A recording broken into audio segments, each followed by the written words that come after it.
41 tahun 2025 di LPTK UIN Imam Bonjol, Padang. Saya akan melakukan praktek pembelajaran di kelas. Mari ikuti saya ke kelas.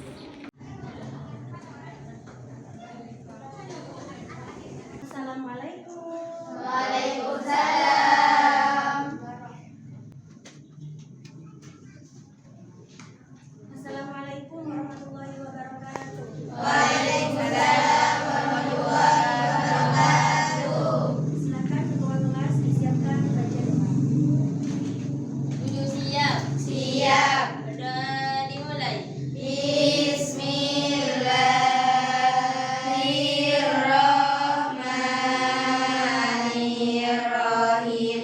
Raditu billahi rabban wa bil islami dinan wa bi Muhammadin nabiyyan wa rasulan. Rabbi zidni ilma warzuqni fahma waj'alni minas sholihin. Amin ya rabbal alamin. Bagaimana kabarnya hari ini? Alhamdulillah, luar biasa. Allahu Akbar. Yes. Apakah ada yang tidak masuk? Ada. Apa? Fitri sama Dania. Fitri sama? Dania. Oke, saya absen dulu ya. Ya. Alvira, Asifa, Aulia, Devi, Tian. Sakit apa? Ada kepentingan? Oh, ada kepentingan. Dinda, Fitri Amelia, Ita Syifaur, Jariatus Syafa, Jessica Amelia, Makrifatul Jannah, hadir. Nelita Oktaviana, Maufiratul Nurunia, Nia Ramadhani, izin sakit apa? Atul Mahmuda, Siti Adelia. Berarti ada 2 orang yang tidak masuk. Kita doakan semoga bisa masuk kembali dan belajar bersama dan kepentingannya menjadi lancar. Amin amin ya robbal alamin. Tepuk 1. Yes. Tepuk 2. Oke. Tepuk 3. Semangat. Tepuk 4. Konsentrasi. Tepuk 5. Siap belajar. Tepuk fokus. Melihat, mendengar, mengingat, fokus. Tepuk konsentrasi. Aku konsentrasi karena aku ingin tahu. Guruku menjelaskan, aku yang mendengarkan. Yes.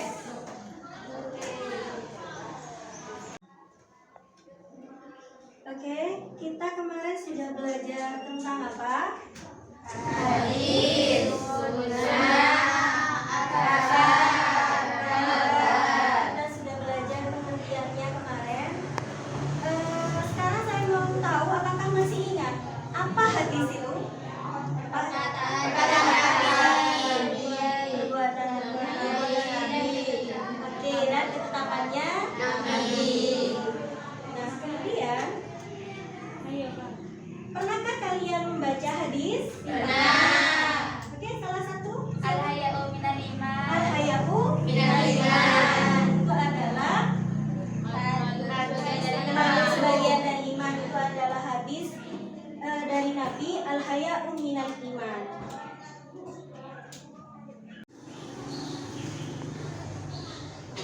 Untuk selanjutnya, di sini ada hadis Nabi Muhammad SAW diutus ke dunia untuk menyempurnakan akhlak mulia. Nah, hal ini sesuai dengan sabda beliau bahwa aku diutus oleh Allah semata-mata untuk menyempurnakan akhlak. Jadi Nabi Muhammad itu ke dunia itu adalah untuk menyempurnakan akhlak. Kita sebagai manusia, maka kita harus bisa meneladani beliau untuk saling berakhlak mulia. Bahkan kita juga harus bisa saling bergotong royong. Nah, dalam era saat ini kita juga harus bisa bernalar kritis, gitu ya. Kita harus punya adab, punya tata krama, dan semua itu bukan hanya ada di sains saja, ada yang adanya di etika moral yang digembar-gemborkan, tapi ini memang benar-benar ada dalam hadis Rasulullah, gitu ya. Oke, kita kemarin sudah belajar tentang pengertian hadis, sunnah, athar, dan khobar. Nah, sekarang kita akan, ini sudah kemarin ya, kita akan belajar tentang perbedaan hadis, sunnah, athar, dan khobar. Nah, di sini kita akan belajar tentang hadis dari pengertiannya, cuma itu dari menurut muhaddisin. Menurut muhaddisin, menurut ulama hadis maksud saya, menurut ulama hadis itu adalah segala sesuatu yang diberitakan dari Nabi, baik berupa perkataan, perbuatan, takrir, sifat-sifat maupun hal ihwal dari Nabi Muhammad SAW. Nah, ini sudah mengerti kemarin ya? Sudah? Oke. Nah, kemudian kita juga akan belajar apa itu sunnah. Kita belajarnya dari ulama hadis saja, karena ya usul fikih sama ulama fikih ini juga sudah kemarin. Nanti sampean akan bisa membedakan apa sih hadis itu, apakah sih sunnah itu, apakah khobar itu, apakah asal itu, berbeda enggak, ada persamaan enggak, begitu. Nah, untuk sunnah menurut ulama hadis, sunnah meliputi biografi Nabi, sifat-sifat Nabi baik yang berupa fisik, rambut dan sebagainya, maupun mengenai psikis akhlak Nabi dalam keadaan sehari-hari. Jadi semua yang bersangkut paut dengan Nabi itu namanya adalah sunnah. Oke, itu namanya adalah sunnah. Sudah bisa dibayangkan ya perbedaan antara hadis dan sunnah ya? Ya. Jadi kalau hadis itu sebelum sesudah diangkat menjadi rasul, kalau sunnah itu sebelum diangkat dan sesudah diangkat menjadi rasul. Jadi segala yang bersangkut paut itu adalah sunnah. Nah, kemudian kita akan belajar tentang khabar. Oke. Khabar itu kita langsung di sini. Khabar merupakan sinonim bagi hadis, yakni keduanya berarti satu atau sama. Berarti khabar dan hadis itu sama-sama berasal dari siapa? Dari Rasulullah, dari Nabi. Nah, kita akan lanjut. Khabar berbeda dengan hadis. Tadi khabar itu sama-sama dari Rasulullah. Khabar berbeda dengan hadis karena hadis adalah segala yang datang dari Nabi. Sedang khabar sesuatu yang datang dari selain Nabi. Jadi ada dua. Ada yang memang dari Nabi, ada yang selain dari Nabi. Kemudian khabar lebih umum dari hadis karena hadis hanya datang dari Nabi saja, sedangkan khabar datang dari Nabi maupun para sahabat. Sudah bisa dibayangkan bagaimana perbedaan dan persamaannya? Bisa. Oke. Kemudian kita ke asar. Nah, asar di sini,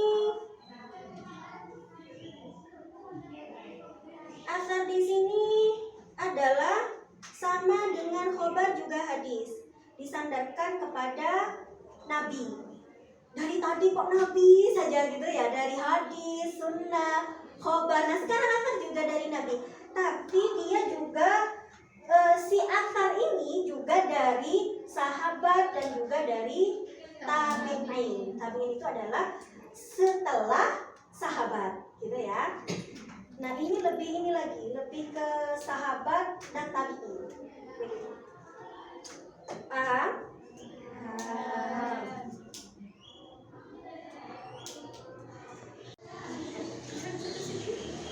Ada yang mau ditanyakan? Ada, Bu. Oke, siapa Jessica ya? Oke. Bagaimana cara menyikapi seseorang yang tidak mau terhadap sunnah Nabi? Bagaimana cara seseorang menyikapi yang tidak mau terhadap Cara sunnah kita. Nabi? Cara kita. Ada yang mau menyanggah? Silakan. Saya. Oke, silakan. Jadi Betul. jika ada orang yang tidak mau mengikuti sunnah Nabi, kita bisa melakukan pendekatan dengan cara lemah lembut. Oke, bisa seperti itu ya, Mbak Jessica. Jadi misalkan ada orang yang tidak mau terhadap sunnah Nabi, kita melakukan dengan lemah lembut. Kita juga bisa melakukannya sabar ya, sabar. Jadi orang itu bisa tertarik. Kemudian kita juga harus memberikan contoh. Oh, kayak gini loh sunnah Nabi. Kita beri contoh itu contoh yang baik begitu. Jadi bisa dari Fatul tadi bisa. Jadi kalau marah-marah, maka orang itu tidak akan mau terhadap sunnah Nabi. Kamu harus melakukan seperti itu, misalkan seperti itu. Takut orangnya kan. Jadi kalau misalkan ngapain sih melakukan sunnah Nabi seperti itu, kita jangan marah. Tapi kita dekati dengan lemah lembut. Kita juga harus sabar, tidak emosional. Kemudian kita juga mencontohkan. Paham ya? Ya. Ada pertanyaan lagi? Ada, oke, kita Syifa'u, silakan. Mengapa harus dibedakan nama antara hadis, sunnah, athar, dan khabar? Mengapa kok gak hadis saja? Wong itu sama-sama Nabi. Sama-sama dari Nabi, gitu ya. Oke. Kenapa sih kok harus ada perbedaan? Hadis, sunnah, athar, khabar. Pertanyaan yang bagus sekali, gitu ya. Kenapa harus dibedakan? Karena itu lebih spesifik kalau hadis, begitu. Hadis itu lebih spesifik. Hadis itu tadi katanya perkataan, perbuatan, dan ketetapannya Nabi setelah diangkat menjadi Rasul. Sedangkan sunnah sebelum dan sesudah diangkat menjadi Rasul. Nah itu bukan hanya perkataan, perbuatan, dan ketetapannya saja. Mulai dari rambut beliau, cara tidur beliau, cara berjalan beliau, semua yang bersangkut paut dengan Nabi. Jadi kalau misalkan kenapa nggak hadis saja, nanti tidak ada bedanya. Gitu. Apalagi ini di asar itu perkataan sahabat. Masa sahabat mau dinamakan hadis gitu. Nah itu tidak mungkin. Tabi'in juga. Tabi'in mau dinamakan hadis gitu. Itu tidak mungkin. Nah sedangkan kalau khobar itu adalah sebuah informasi yang lebih umum dari hadis. Nah kalau hadis itu periwayatannya, rawinya harus sahih begitu. Kalau khobar itu memang harus sahih, cuma lebih spesifik terhadap hadis. Paham ya, Mbak Ita? Semuanya paham? Oke, kita beri wow kepada yang bertanya dan menjawab. Ayo kita kasih wow. Beri dia W, beri dia O, beri dia W. Wow. Tepuk tangan dong.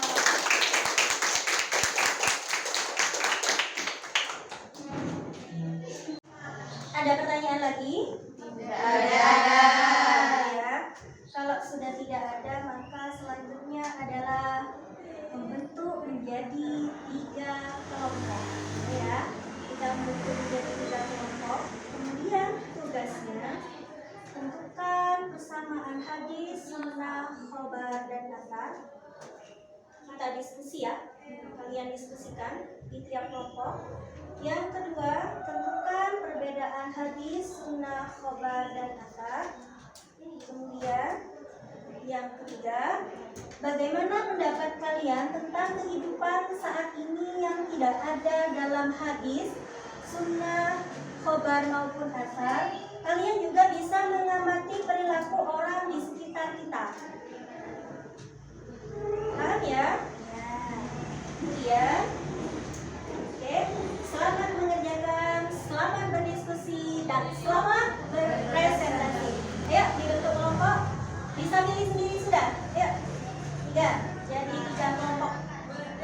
Berarti ini ada yang 5, 5, 4. 5, 5, 4. Gitu ya. Yuk, silakan membentuk lingkaran, berbentuk kelompok. Silakan lingkaran. Yuk.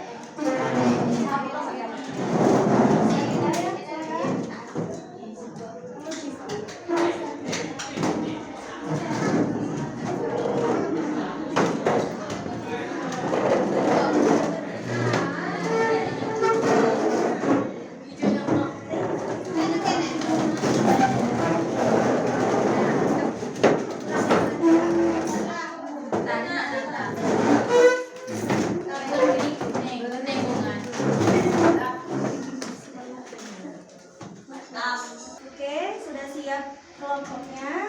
Jadi kalian bisa mengerjakan di kertas ini ya, yang saya bagikan ya.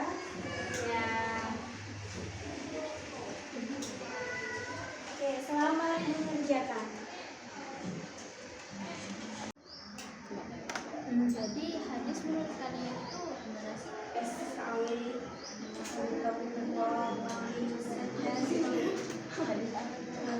Perkataan yang perbuatan itu. Anak apa perbuatan?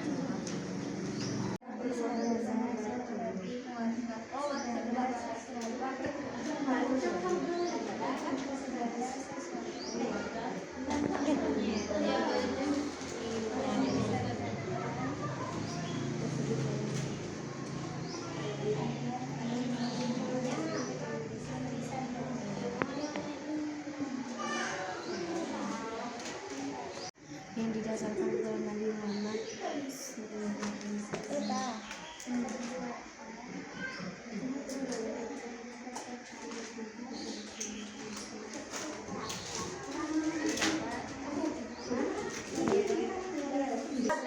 Menurut kami kelompok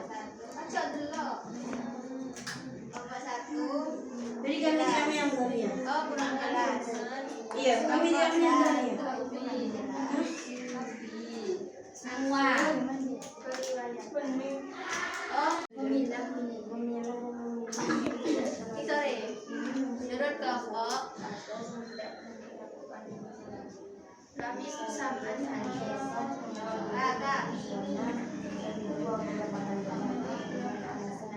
Oh, coba.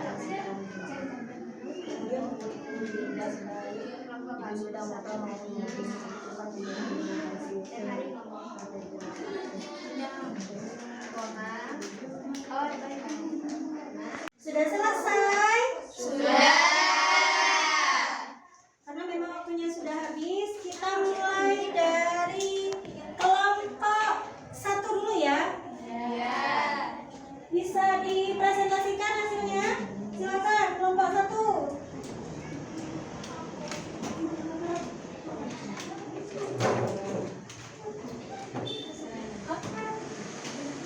Assalamualaikum warahmatullahi wabarakatuh. Waalaikumsalam warahmatullahi wabarakatuh. Kami dari kelompok 1 ingin mempresentasikan dengan hadis, sunnah, asal dan khabar. Persamaan hadis, sunnah, asal dan khabar. Sumber ajaran Islam. Keempat istilah tersebut berfungsi sebagai rujukan utama dalam memahami dan mengamalkan ajaran Islam. Informasi yang disampaikan baik berupa ucapan, perbuatan, maupun persetujuan atau penolakan pada tokoh awal menjadi pelengkap utama Al-Quran dalam membentuk kerangka hukum dan etika Islam. Periwayatan melalui rantai perawi atau sanad, baik hadis, asar maupun khabar. Oke, ada yang mau menanggapi dari kelompok 1? Silakan yang mau menanggapi. Atau nanti menanggapinya nanti. Kita langsung ke perbedaan. Yang mau menanggapi silakan. Menanggapi kelompok 1.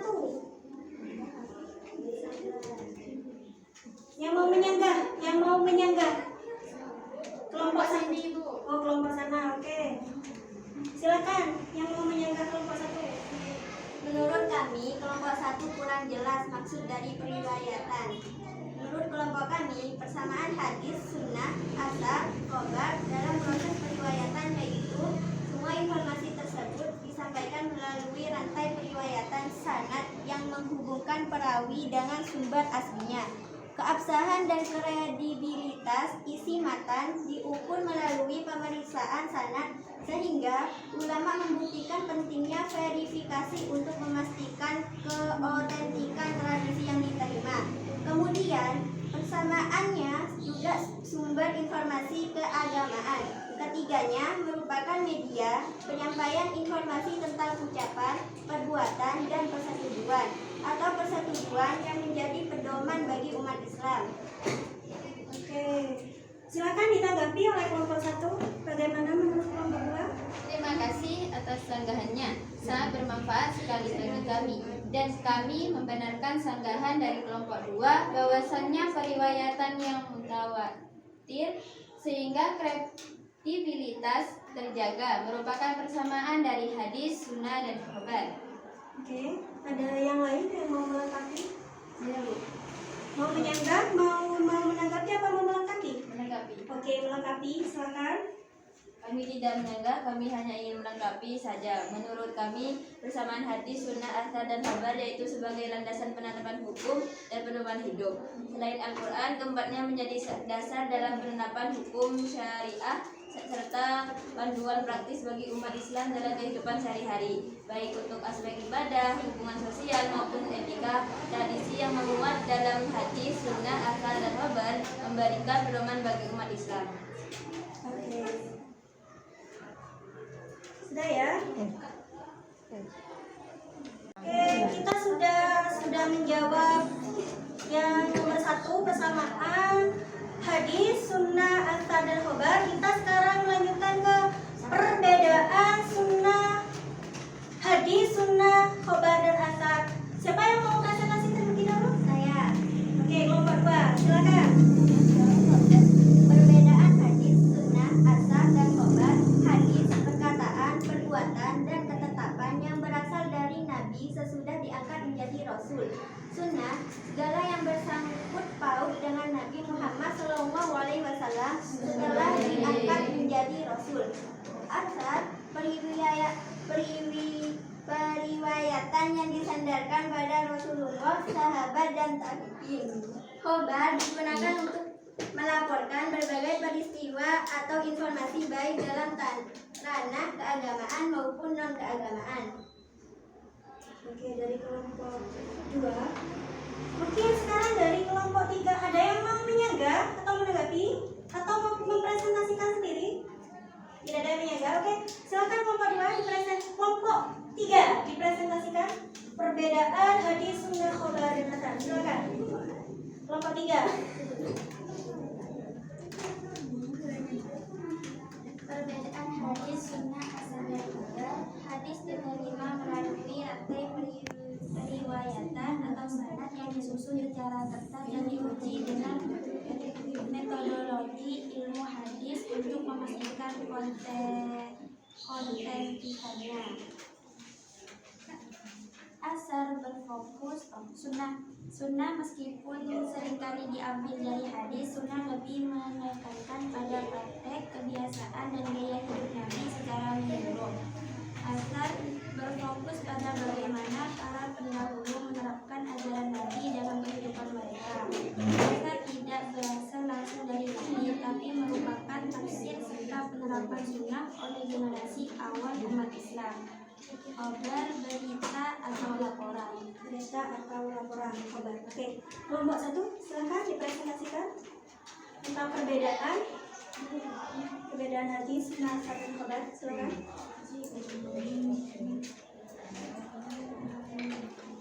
Perbedaan hadis, sunnah, asar, dan khobar. Hadis periwayatan yang secara khusus disandarkan kepada Nabi Muhammad SAW. Hadis meliputi ucapan, perbuatan, persetujuan maupun sifat yang ditunjukkan oleh Nabi, menjadi sumber hukum dan pedoman yang sangat penting karena berasal langsung dari Nabi. Sunnah, teladan atau cara hidup Nabi SAW yang dijadikan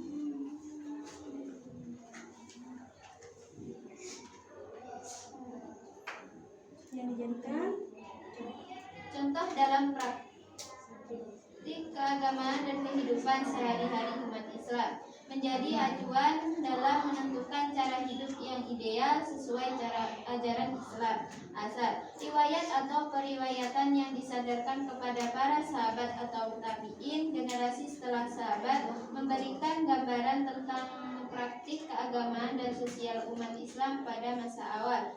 Khobar, istilah yang bersifat umum dan mencakup semua bentuk laporan atau berita baik yang berkaitan dengan ajaran Islam maupun peristiwa sejarah.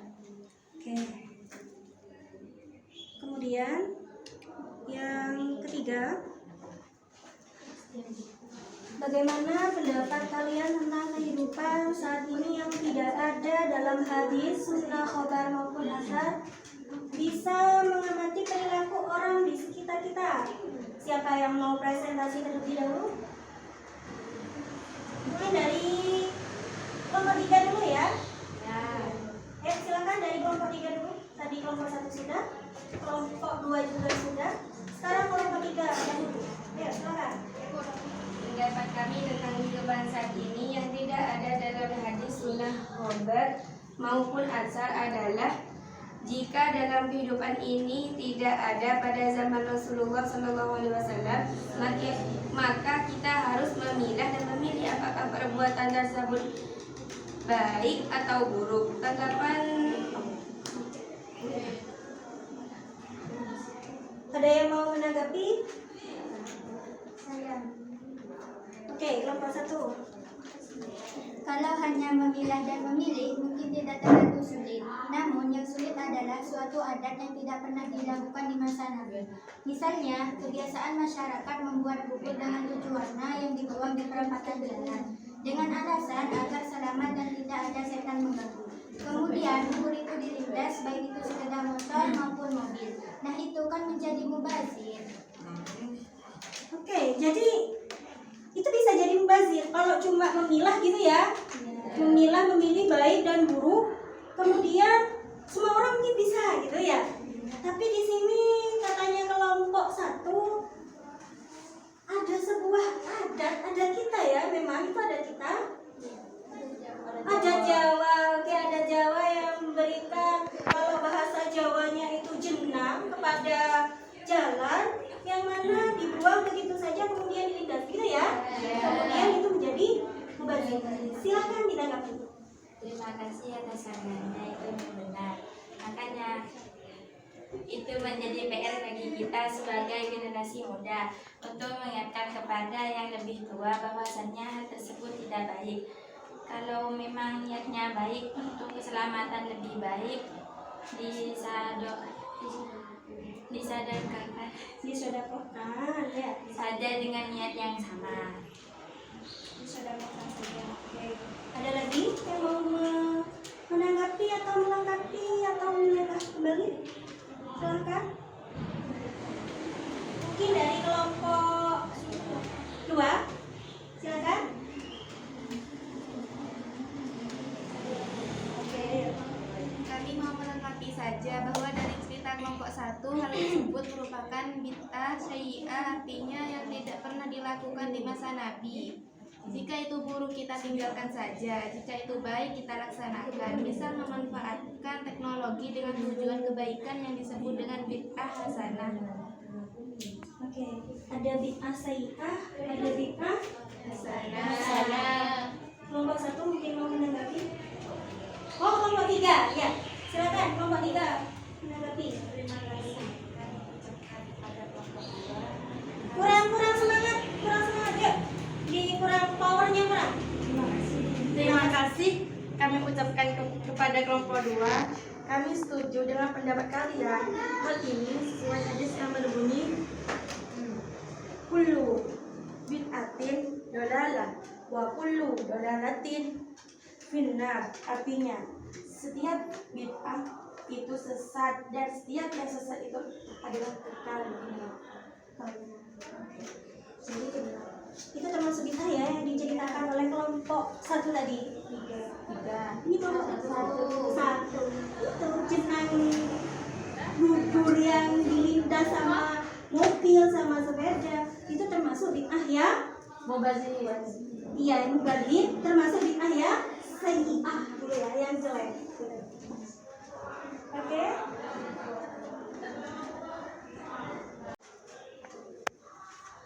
Kita sudah presentasi semuanya dari kelompok 1, 2, dan 3. Mari kita simpulkan persamaan hadis, sunnah, athar, dan khobar itu apa? Sama-sama sumber ajaran dan sama-sama dari Nabi Muhammad SAW.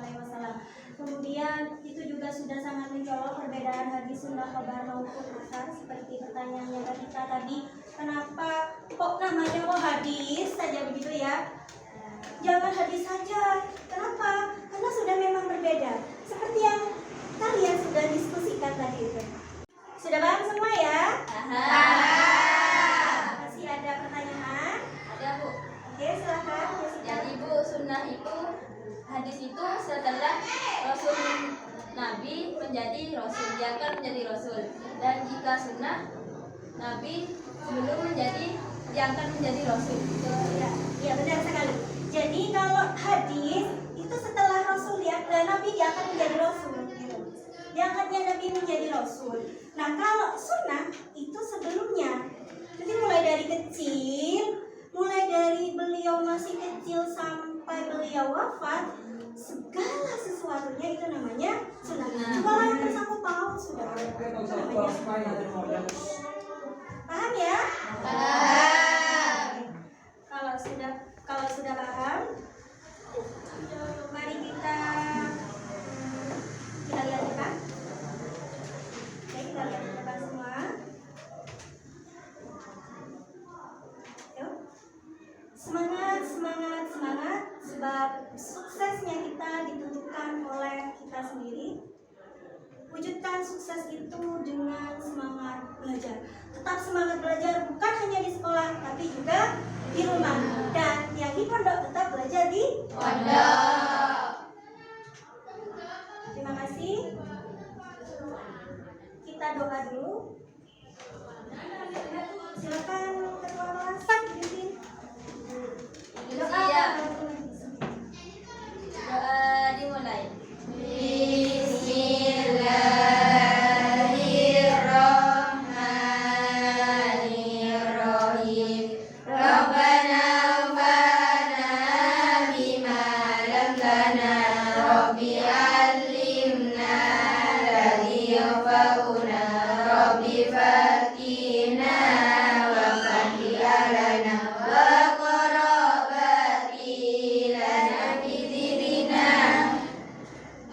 Terima kasih banyak. Assalamualaikum warahmatullahi wabarakatuh.